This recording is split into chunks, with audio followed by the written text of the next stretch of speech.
This episode is all about teachers and teacher business owners. So if you are a teacher, listen up. If you're not a teacher, this could also potentially benefit you, but I'm going to be specifically talking about some ways that teachers can make money online, because I know we have a lot of teachers in the audience. I am a former teacher, so my first business focused on teachers, and I know I brought a lot of you with me to this new business, and I actually have some news about that at the end of the episode, so stay tuned for some big changes coming. But I wanted to discuss some of the ways that I am seeing teachers make money online, how I make money online as a former teacher, and all of that jazz. So the main way that many of you probably know for making money online as a teacher is selling your resources, your lesson plans, worksheets, activities on a website called Teachers Pay Teachers, or TPT for short. And if you don't know what TPT is, it's basically a site where any teacher can sign up and they post their resources that they have created and other teachers can buy them. It's a great website because when I was in the classroom, I did not have a textbook and I was expected to have resources on my own, and I didn't know where I was going to get those. I was kind of just thrown to the wolves, and I didn't even know about TPT back then, but I started creating my own resources because I needed them. I didn't have like worksheets to go over the standards that I was supposed to be teaching. So that's kind of where my first business started. Was I taught myself how to create resources, worksheets, and all of that. And then maybe a few years later, I had a coworker who said, "Hey, have you ever heard of this site called Teachers Pay Teachers?" And I had probably heard of it, but I don't think I'd ever actually purchased anything from there. And I started looking and I said, man, first of all, what a great resource. And I ended up buying quite a few things from there when I didn't have the time to make them. But I also thought, maybe I could sell my own stuff on here. And that's what my coworker said. She had started her own TPT store. And at first I was very like, I don't have time for that. But the more I thought about it, I thought, why not? I'm already making these resources for my classroom. So I started listing them online. And that's kind of where my whole online business career began. That was back in 2017. So from there, I didn't really take it seriously for the first couple of years. I was just listing things online that I had made for my classroom. I don't even think I had like cover photos or descriptions or anything. But in 2019, I really started taking it seriously. I took a course about Teachers Pay Teachers, and for the last 3 years, I have replaced my teaching salary from TPT alone, and I really haven't touched my store in the last 2 years. So it is 100% passive income. I do not market it. I do not email my list really about TPT stuff. We do sometimes send out an email if there's a site-wide sale, but it's just like a template that I just copy paste. So literally very passive, which is amazing. However, I'm not saying that it was easy. I spent a lot of time creating resources and making sure that my store was performing the best that it could. I created 2 full curriculums, a geometry curriculum and an algebra 1 curriculum. And I actually, in order to have more listings, I split up all of the curriculum. So notes and worksheets, I would list those separately, and like an activity and posters, and everything was listed separately. And then I would bundle them together for a discounted price. So I probably have over 350 resources. So I say all that to say, Teachers Pay Teachers can be a great way for teachers to make income. And I'm going to talk about some other ways also, but I asked on Instagram if people had questions about TPT specifically. So I wanted to kind of answer those questions. And I have a program about how to create resources and then how to sell them on Teachers Pay Teachers. I have a free training. You can find that at lindsaybowden.com/training. We'll put that link in the show notes below so that you can really kind of get your feet wet for creating resources if you're a teacher. But let me answer these questions. So the first one was about SEO, which if you don't know what that is, it's search engine optimization. And basically that's how are your resources going to be found? And the best thing that I can tell you to do is use keywords. So when you go to teacherspayteachers.com, there's a search bar and you can start typing and it will auto-populate some keywords for you. You want to use keywords that teachers are going to be searching for in your title and in your description, because that's how you're going to be found in the search. So I said before that I don't really market my store. All of my sales, I'm not going to say all, 95% of my sales come from teachers going to teacherspayteachers.com, searching for either an activity type or searching for a topic. They find my resource and then they buy it. So because I have really focused on keywords, they are going to find my resource. And then I also focused on making cover pictures, which are the little square pictures that you see when you search for something on TPT, that are clear and eye-catching and, easy to read, and teachers can click and they know exactly what they're going to get. And then also I have focused on previews, which are a preview of the resource, just so that teachers really know what they're buying. But back to SEO, keywords are really important. So as you are thinking about listing something on Teachers Pay Teachers, don't use cutesy words. Maybe don't use acronyms. You want to think about what teachers are going to be searching for and then put those phrases in your title and in your description.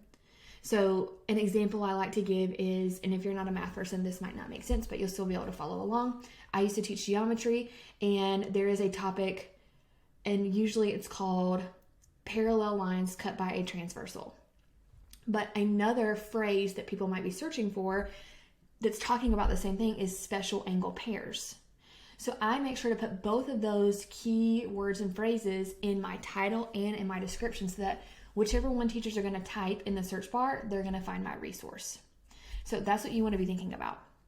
And then the next one is right alongside this question, marketing help, how to be successful when TPT is overly saturated with resources, and then SEO. So I don't think it's oversaturated. It may be oversaturated with just kind of random resources, but I don't think it's oversaturated with quality resources. I do think that there is a big influx of teachers getting on TPT, but they don't know how to create quality resources and quality listings. So if you can really focus on those keywords like I was talking about, make clear cover photos and very good descriptions and previews, your listings are going to be way ahead of many that are already out there. And again, I talk all about this in my program. It's called The Resource Academy. It's where I train teachers how to create resources for their classroom and to sell online. There's a free training I have, lindsaybowden.com/training. So check that out if you're a teacher. Okay, the next question was pricing products. How do you price? There is no formula. There's no one size fits all, but I'll just tell you what I do. For activities, I try to price them at $3. I try not to price, or at least I tell people not to price below $3. I'm sure I have listings below $3 because, again, I haven't touched my store in over 2 years. But if a listing is below $3 and they just buy your one product, there's going to be a fee that's taken out, so you won't get as much of your money. But if it's $3 or more, that fee doesn't apply.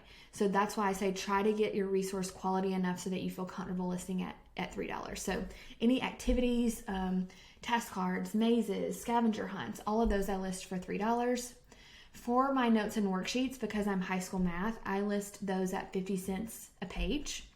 If you're elementary, you might want to go a little bit lower than that because it's not as content heavy. There's not as much on one page. But whereas high school, I'm taking a lot of time creating those graphs and graphics and making sure that the math works so I can price it a little bit more.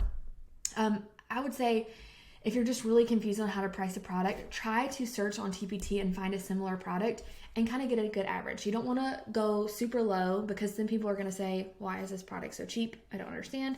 And you don't want to outprice yourself. So kind of somewhere in the middle is usually good. And then once you're on TPT for a while, you can check your conversion rates. And if you have a really, really high conversion rate, then it might be time to bump up that price.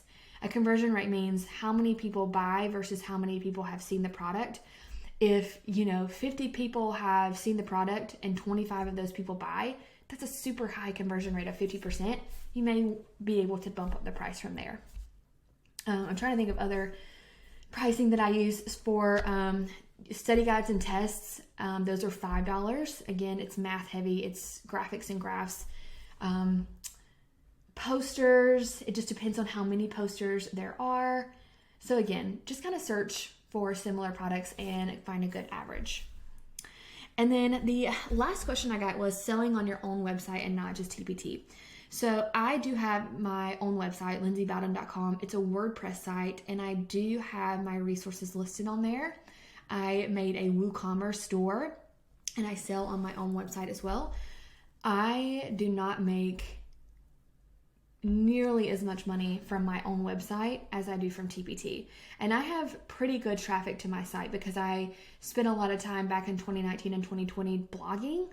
Don't love blogging anymore, but I did back then. And I built a lot of SEO, so I get a lot of traffic to my site, but I don't get a ton of sales that way.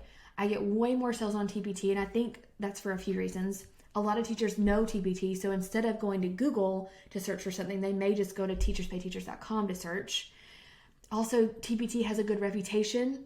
Teachers know about it. They know that what they're going to get is usually safe, not something that's going to scam them. So if it were me, I would spend my time creating quality resources and listing them on TPT. Now, there is talk and kind of like rumors about schools banning TPT, and I know for sure that there are schools that are doing that. I don't think it's widespread. I don't think it's going to be widespread anytime soon, but that is something to think about. So maybe really focus on building your Teachers Pay Teacher store in the beginning, but keep all those resources. And then if something happens with TPT, then you can list them on your own website. There are other websites out there as well. Like if you're in the UK, tes.com is kind of the UK equivalent to TPT. But I don't think there's a website out there right now that has the traffic that TPT does. TPT is international, so even if you're in the UK, Canada, Australia, you can list on there. That would be my go-to. Okay, so those were my TPT questions. Again, you can go to lindsaybowden.com/training to get started there. But I wanted to talk about a couple other things. So other ways that teachers can make money.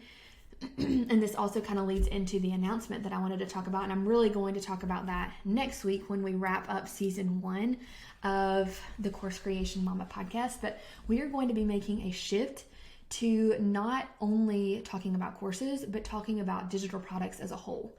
So courses and memberships, but I'm seeing a shift in the marketplace away from bigger courses and more towards smaller ticket items. So $97 or less, even more so $47 or less. So some other things that you could do, you could take units or lesson plan bundles for $17, and you can create funnels for those outside of TPT to sell them.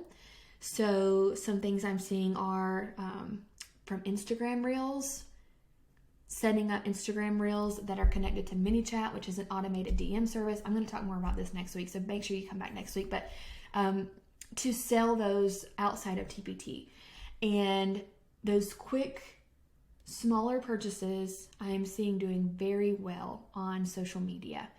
When you showcase, hey, this is what all you're going to get in this bundle, type me to get the link, and then people type me and they get an automated DM. I'm sure you've seen those. So that is something to definitely look at if you're wanting to expand as a teacher business owner. Also, you don't have to just stick with what you're creating on TPT. You can think outside of that. Products for moms I'm seeing are doing really well. Now, I get served a lot of mom reels because I am a mom. I have a newborn baby, but I'm seeing a ton of great digital products for moms. So don't be afraid to think outside the box. You can expand from your TPT store and let your TPT store kind of work behind the scenes. That's what I've done. And then move to whatever niche that you want to. Maybe you're more passionate about something else. Don't be afraid. So next week, I'm really going to dive into digital product examples, what I'm seeing working, funnels that I'm seeing working, and kind of where this business is going to go throughout the summer. And when we get back for season 2 in the fall, it's going to be brand new, fresh for 2024 and 2025, what is working right now and what I think you should do. So I hope this was helpful if you are a teacher, and don't forget, come back next week to get all the details about where this podcast is going in the future.